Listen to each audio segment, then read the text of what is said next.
नमस्कार दोस्तों, पगार बुक ऐप के YouTube चैनल पे आप सभी का स्वागत है। मैं हूं अदिति। आज हम आपके लिए MSME सेक्टर से जुड़ी कुछ खास और जरूरी जानकारी लेके आए हैं। तो वक्त बर्बाद नहीं करते हुए आइए चलते हैं अपनी पहली खबर की ओर।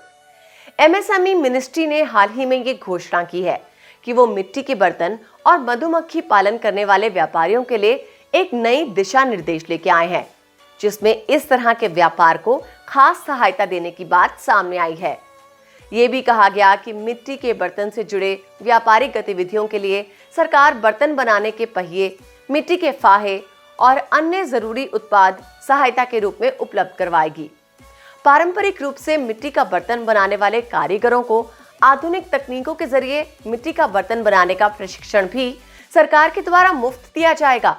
इसके साथ ही मधुमक्खी पालन की गतिविधियों में शामिल व्यापारियों को बी बॉक्स और इससे जुड़े अन्य टूल किट्स उपलब्ध करवाए जाएंगे, जहां पे मधुमक्खियां कॉलोनी के रूप में ज्यादा से ज्यादा विकसित हो सके।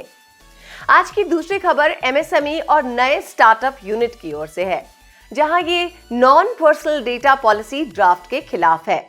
हाल ही में हुए सर्वे में ये बात सामने आई है कि electronics and information technology ministry के द्वारा शुरू की गई draft non personal data policy, जिसकी शुरुआत जुलाई में की गई थी, इसके पक्ष में MSME और नए स्टार्टअप बिजनेस यूनिट बिल्कुल भी नहीं है।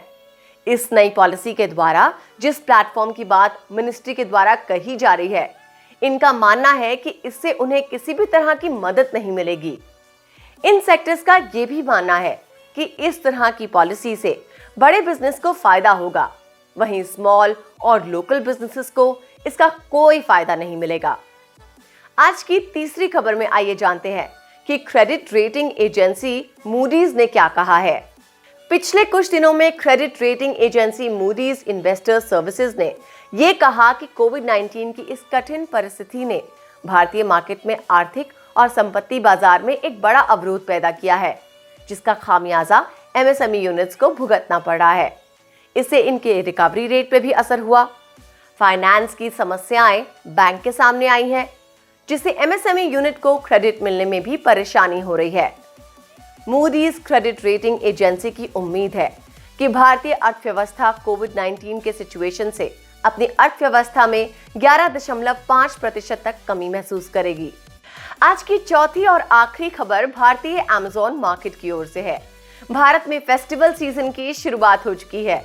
ऐसे में इस साल कंपनी के ग्रेट इंडियन फेस्टिवल सेल और Amazon सेलर सर्विस को सुचारू रूप से चलाने के लिए ऑनलाइन मार्केट प्लेस में अपने काम को सही ढंग से व्यवस्थित करने के लिए Amazon इंडिया अपनी सिंगापुर की पेरेंट कंपनी से 1125 करोड़ का उधार लेने वाली है।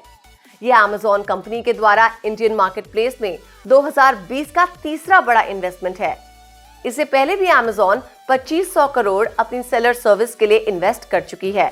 तो आज के MSME न्यूज में हमने कुछ महत्वपूर्ण जानकारियों का जायजा लिया।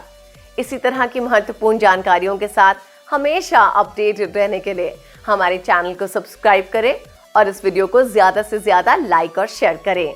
नमस्कार।